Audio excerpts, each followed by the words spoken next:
Idara Phillips. Welcome to Keys to Success. Hi, thank you. Thank you for having me today. Of course, anytime. Let's start off with what the name of your business is. So I have a bookkeeping and accounting firm, and it's called ZIP Business Services. Perfect. And how did you get into that accounting? I started working in accounting back in 1999, and I kind of just fell into it. I started off working as a receptionist, and an opening came up in the accounting department. I was really good with working with different like office applications, Excel, Word, those type of things. And at that time, back then, nobody really knew how to use those apps. So the accountant actually left where I was working. I was working at the San Jose Business Journal, and the operations manager came up to me and told me if I could she said, "You're really good with computer apps." And I was like, "Yeah, I'm pretty good at figuring them out." And she said, "Good." She said, "The accountant just left, and I don't know how to use that accounting system. If you could figure out how to run her last paycheck, I could train you to be an accountant and you can have her job." And I was like, "Seriously?" She's like, "Seriously." So I went home that night. I read the whole accounting manual of how to use that accounting platform they were using. I came back the next day and I said, "Can you log me onto her computer?" And she's like, "Why?" And I'm like, "You told me if I learned how to run her check, I can have her job. And I stayed up all night reading the manual. I could run her check. I want her job." So I just kind of, from there, I went on and became accounts payables clerk, and then went into a lot of accounting operations. I was an accounting assistant. I was a student at Santa Clara University at the same time. So I was a business major. I was only in my junior year. I actually ended up working full time and I stopped going to school, but that's how I came into accounting. And then I've just been increasing my knowledge and trying to move up since then. Wow. Okay. Few questions I have about that, but let's start off. Where are you from? I'm from San Jose, California. San Jose. Born and raised, and I moved out here. I'm in Oak Grove, California now, and I moved out here about 2-3 years ago. Okay, and so you grew up in San Jose. So we know how you got into the business. Is that what inspired you? Was it an inspiration, or was it just an opportunity that you capitalized on? It was an opportunity. Ugh. Actually, I never took an accounting class, and before I became an accountant. When I was in college, everybody was like, "Ooh, you're a business major. Don't take accounting because that's like the hardest class you could ever take." So I avoided them. Wow. And then when I got the position, it clicked. So I decided to pursue my career in accounting because it made sense to me. Like I just have a natural talent. The theories, the work, I could look at spreadsheets, I can work on reconciliations. I knew how to do debit and credits before I knew what I was doing. And so it's kind of come second nature to me. And so I decided to just, pursue a career in something that was like a talent, rather than pushing myself to do something else. I was actually studying a different type of business and I switched over to accounting. Wow. Okay. So how did you get to the point that you're at in your career right now? Can you tell us a little bit about your journey through college and what you had to go through to get to where you are now? Okay. So as I said, I started off at Santa Clara University. I was actually agricultural business major. Wow. And I really wanted to be a veterinarian, and I wasn't able to leave to go to school to be a veterinarian. I wanted to go to UC Davis, which is like why I'm up here, because I've always wanted to be in the Sacramento area since I was a little kid. So I was an agricultural business major. I was super into like animal science, farming, that kind of stuff when I was young. And then I switched over and I started taking some accounting classes after I became an accountant, just so I could become more proficient in what I was doing. I also ran into the fact that after a few years of being an accountant, I wasn't able to promote up because I didn't have my accounting degree. So after I had my daughter, when I was 25, 26, I decided to go back to school and try to finish my degree. And during that whole time, I was working as an accountant. I was an operations manager, but I never had I wasn't able to achieve the level that I wanted to achieve in the business world without my degree. And so I actually have my undergrad degree in business administration. When I went in for accounting, it was impacted, and they told me it was going to be like 2 years to get my accounting undergrad degree. So I was like, in 2 years, I could finish the degree. So I already had a lot of business credit. So I finished my undergrad degree in business administration. But I always was taking accounting classes at the junior colleges and stuff, just because I knew I didn't want to lose my accounting skills. And I wanted to keep up to date with all the different changes that were going on in accounting. So I was all over the Bay Area, different colleges, Evergreen, De Anza, Foothill, San Jose City, all the colleges, any college I could find that had an accounting class that I hadn't taken, I was taking that while I was doing my undergrad. And then when I graduated with my undergrad degree, I transferred to St. Mary's in Moraga, and I did the Master's of Accounting program there. Wow. Okay. So I just want to bring the fact, we had a previous conversation. You're doing all of this classwork and taking these classes as a single mother? Yeah. Can you tell a little bit about that? Because that was very interesting to me, how you explained it to me. So yeah, I went back to school. Well, actually, when I went back to school after my daughter was born, she was about a year or 2 years old. This accountant over here was maybe one of the reasons I decided to really learn accounting was because I wasn't really good with finances when I was younger, and so I kind of was sheltered from like the whole world and that whole responsibility of like managing your money. So I actually got behind in my student loans, and I defaulted on my loan when I went back to Santa Clara to try to finish up like my last year and a half. They told me I had to pay off my whole loan before I could re-enroll or before I could take my transcripts out. Wow. And so I was a single mom, I had like a year and a half old daughter. I was like, and it was like $40,000. And I was like, I don't have $40,000.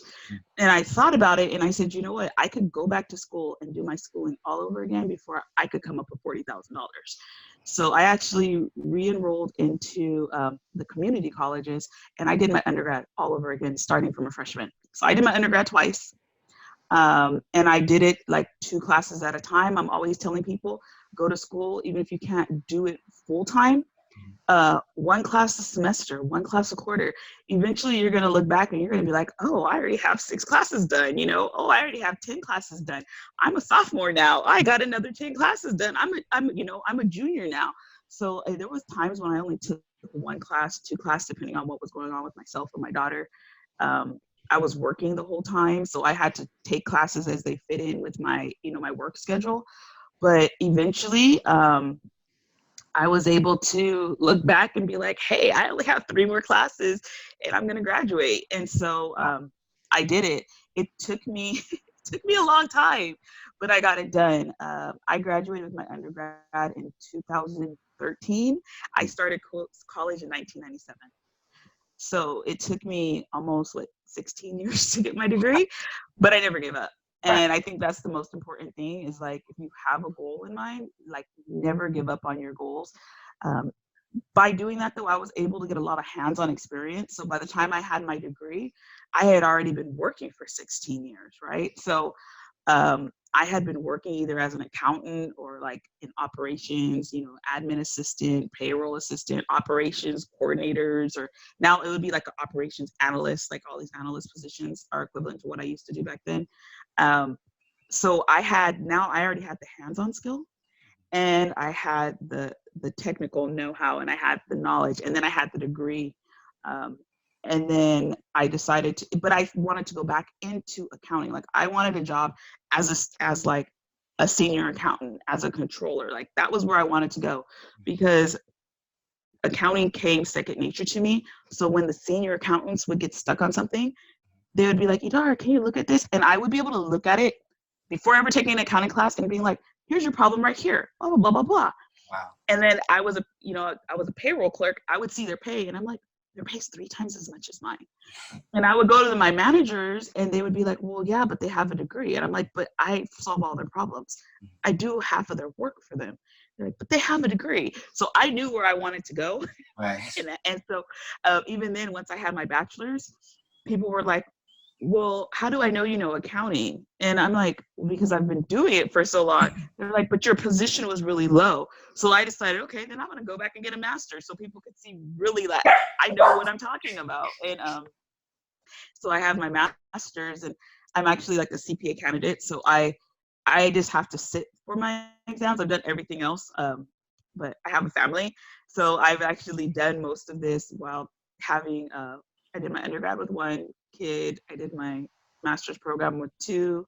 Now I have 5. And so I'm trying to balance work, life, and kids. And it's exciting, especially right now in these times when there's school closed and you have a house full of kids and you're trying to run your own business. But it's interesting. But I did it all as a single mom. And I hope that I can also inspire people to, keep going after your dreams and never give up. And even if it's like 1 class at a time, you take 1 class at a time, that's, 2 classes a year. And after a couple of years, you'll be halfway there. So.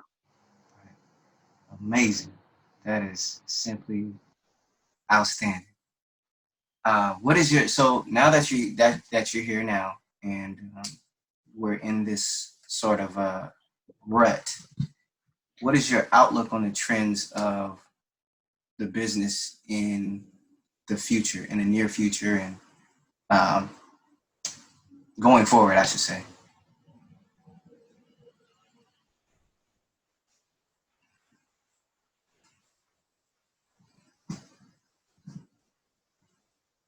I'm sorry. No problem. In business in general? In the accounting field. Or in my accounting field? Well, I should say from your perspective as an accountant. Okay, so I can say in my field, Mm-hmm. we many of us were very prepared for what's going on right now because our industry's changed over the last years. So accounting went from being, we were actually manually doing things in ledgers and, doing calculations and working in spreadsheets. Mm-hmm. And it became very computerized and there's a lot of software now. And so our roles as accountants have changed over, I would say, at least like the last 5 years, where accountants have gone from someone that you would think would be a number cruncher to more of someone in a consultant role. For example, before it would take me hours to do a bank rec, and now I can do a bank rec in 5 minutes, right? Mm. Because I can sync my software to the bank and download all the bank information. So I'm not having to manually enter anything into the computer. And then I just move things around with the click of a mouse, and because of that, the way we bill has changed. So a lot of accountants don't bill by the hour anymore. We bill based on the value that we bring to our clients, because I'm still doing the same amount of work, but it's because of technology, it doesn't take me as long. And so I can get the work done. And then I go back to my clients and now I'm spending more time explaining to them, what I found, how it affects their business, how they can change their business, how their business can grow. And so a lot of the manual part of accounting has disappeared. Also with the software, a lot of the internet, the software is now in the cloud. So before, like, I use QuickBooks. That's the primary accounting system I use. I know other systems from work, like if I worked in different industries, they would have different systems, but myself, when I'm working with my clients, I use QuickBooks. When I used to use QuickBooks Desktop, my clients had the QuickBooks on their computer. They would do their regular day-to-day stuff. I would come in and I would, either work on their computer or I would put it on a USB, take it home, clean it up, reconcile it, bring it back to them, put it back on their USB. and then I would overwrite their file with my file that was corrected.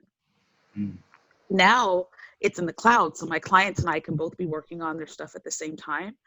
It's also changed where if I had clients who didn't have an accounting system, say I had QuickBooks and I was doing everything for them, they would have to call me and say, Idara, can I get a profit and loss? Idara, can you send me a report of everyone who needs to, all my outstanding receivables and all the customers I need to send out statements to or bills, or can you give me a copy of this invoice? I was doing everything for them because I was the only one with access to the accounting system. Or I was having to go into their office because they were the only ones with access to the accounting system. Mm-hmm. Now, with it being in the cloud, you can have multiple people in the same accounting system at the same time.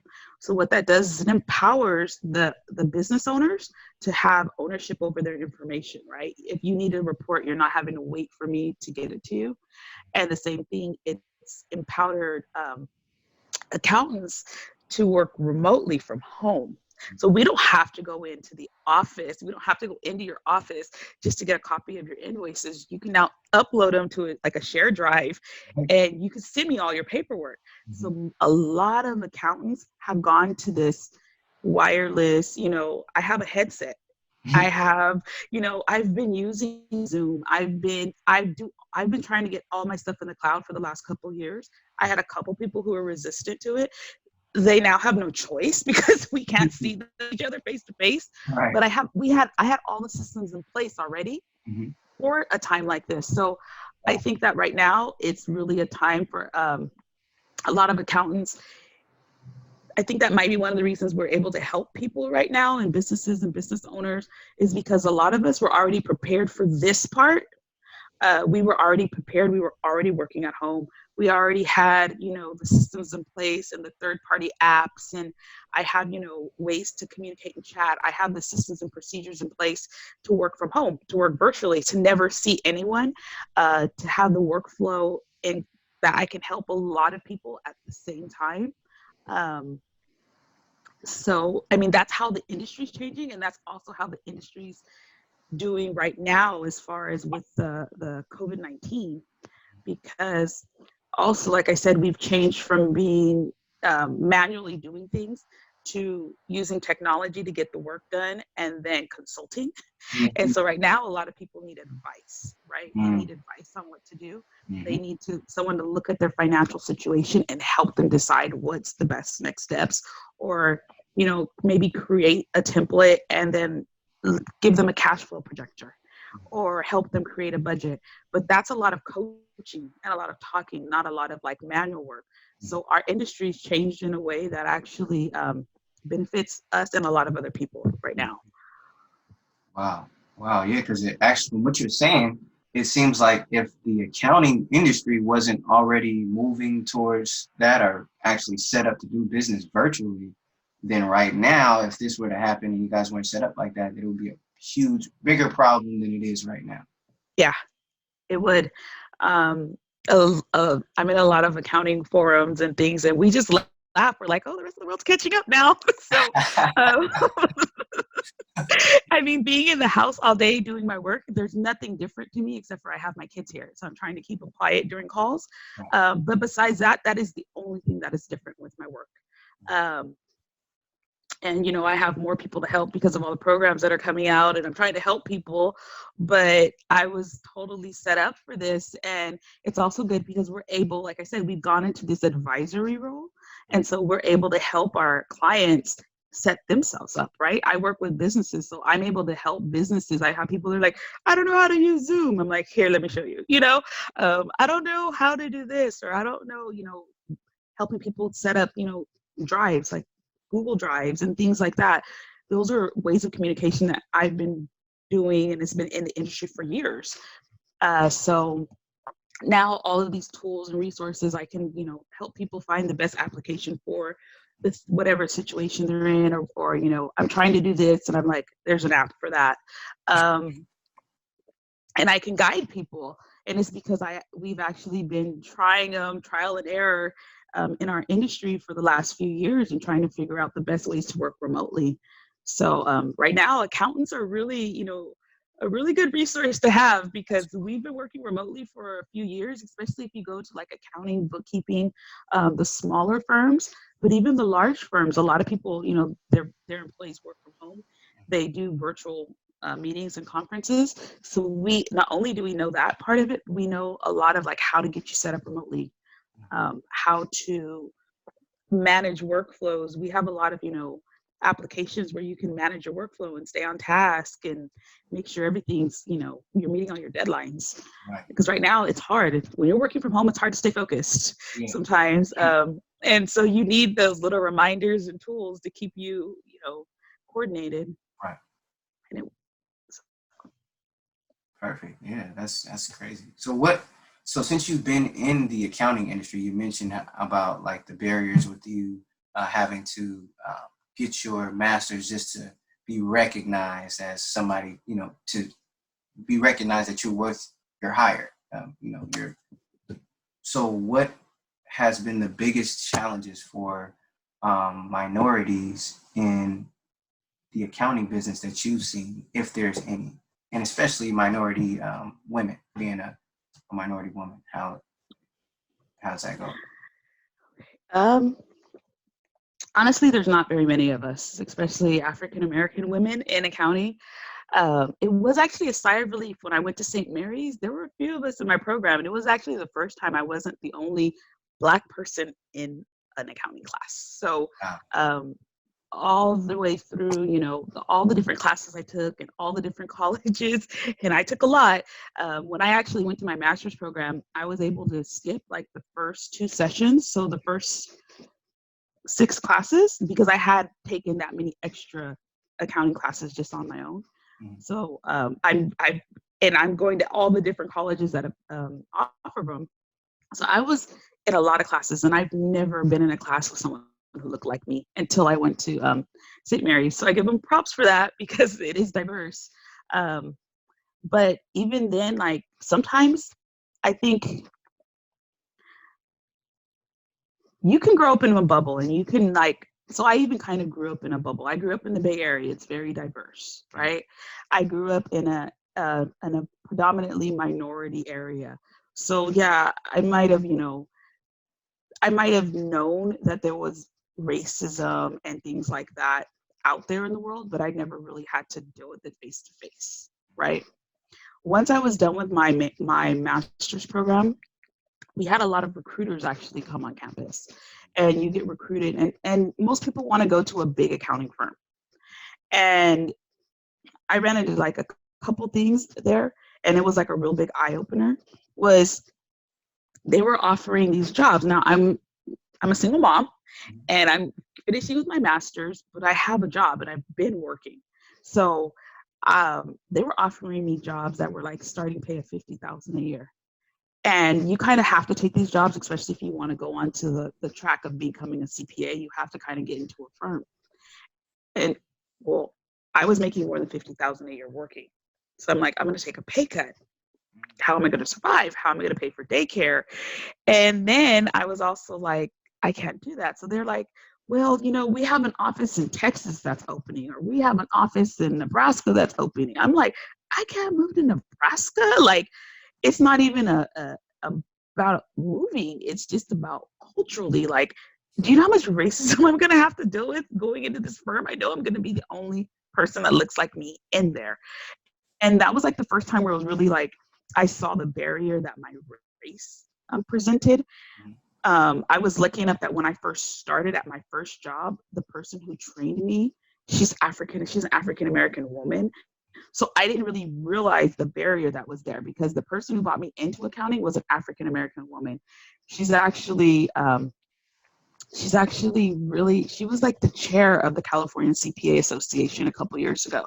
So she's like really high up there in the accounting world. So I didn't see that barrier until I decided to try to pursue my career.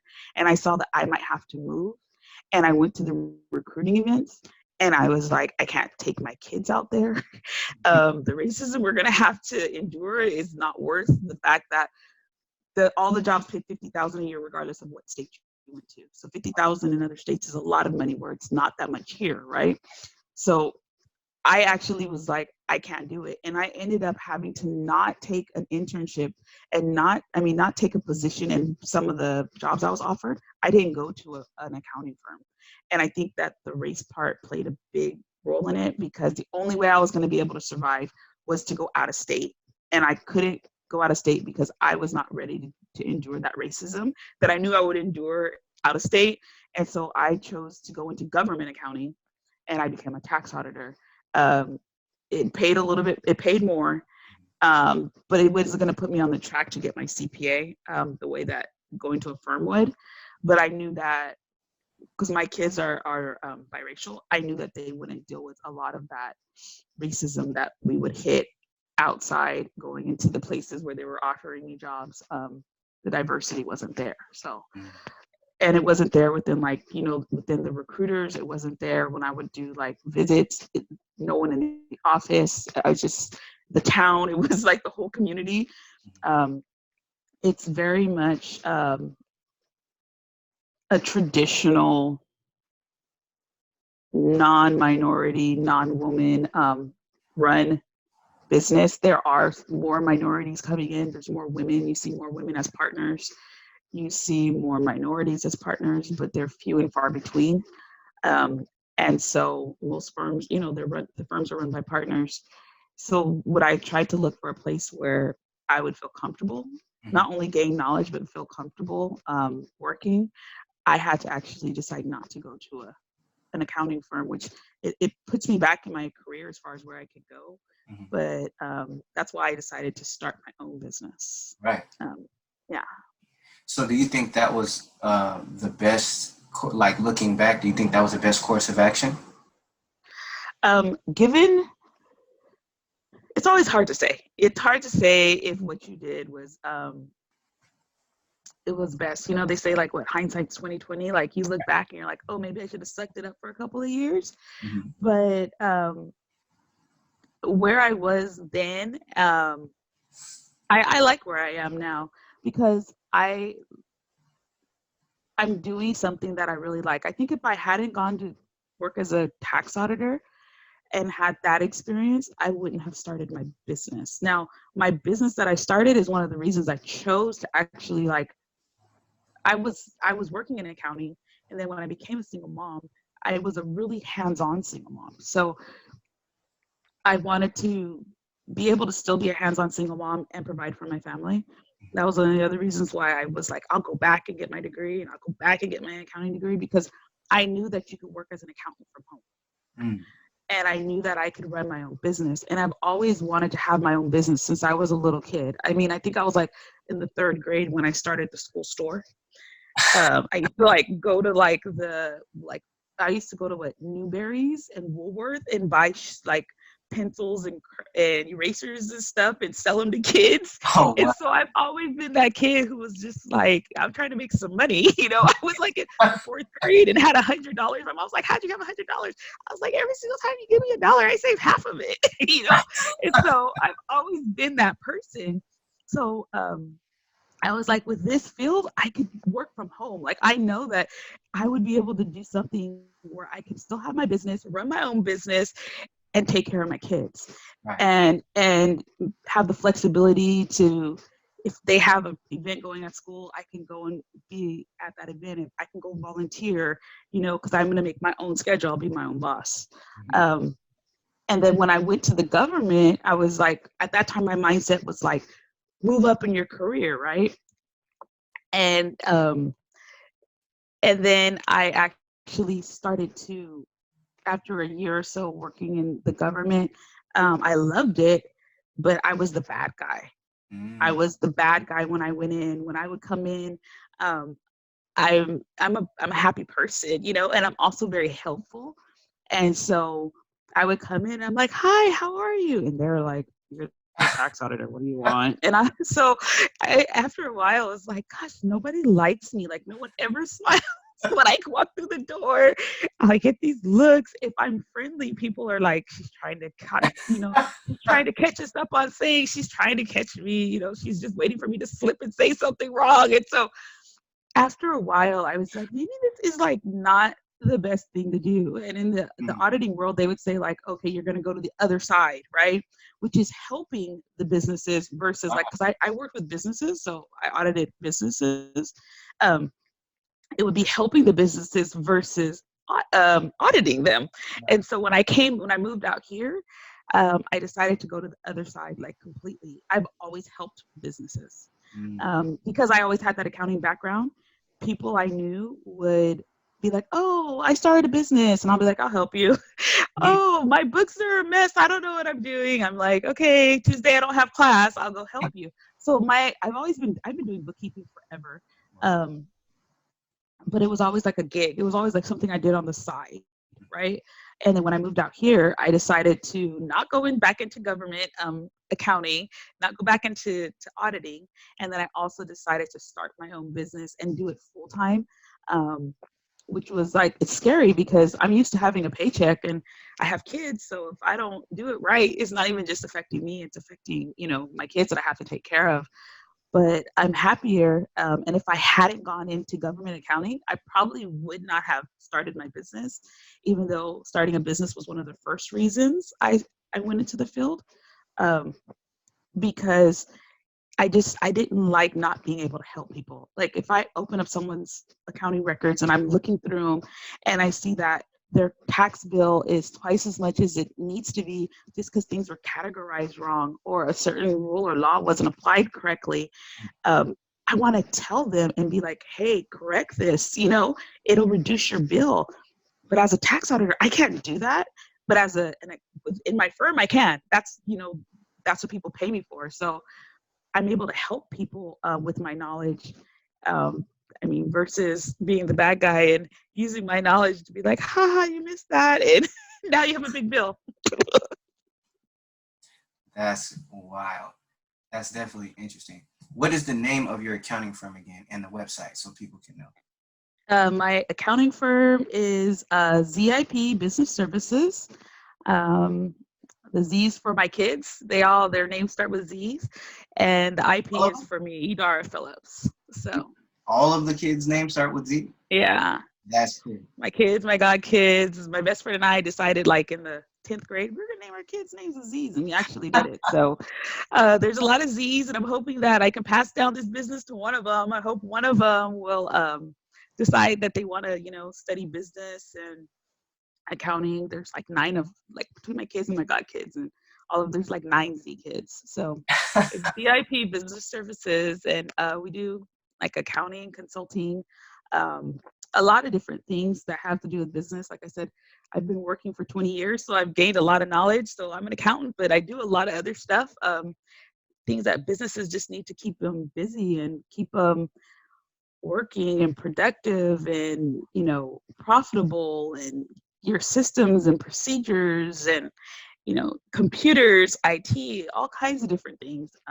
That's what I do. That's why I didn't name it ZIP accounting, because I do more than just accounting. I'm here to give businesses all the services that they need, and if I don't know it, then I'll find someone who can, and you can just use me as a resource. Okay, and that's zipbs.com? Yeah. zipbs.com. And if someone wants to reach out to you and get information, what can I put your information at the bottom of this video? Yeah, they can email me. You can always email me. My email is info@zipbs.com. Or you can call our phone number. It's 916-222-9992. And you can also visit the website. The website has links to contact us, links to the phone number, and there's also links to book consults. I do free consults for businesses. So I do free 30-minute consults. And so there's that link on there, and it puts you directly into my calendar where you can book some time. Perfect, perfect. And at the moment, we have the COVID thing going on. Is there a link on your website to the resource package that you offer, or can we put that link down to the Google Drive on this video too? Okay, there is. So I have been working a lot with the community as far as COVID-19. resources. This is kind of our accountant time to shine with all the different programs going on, or even if you don't want a program, just, cash flow, budgeting, trying to figure out how to keep your business afloat during these times. Or if your business is booming right now, I do know people who their businesses are booming, like people that clean, housekeeping services, they're in high demand. And even then, it's just like, budgeting and making sure that you have all your systems in place. So I have a lot of resources, and I have a COVID-19 page on my page. So it has a link on there to a database I've been putting together. And I spend a couple hours every day researching what's going on.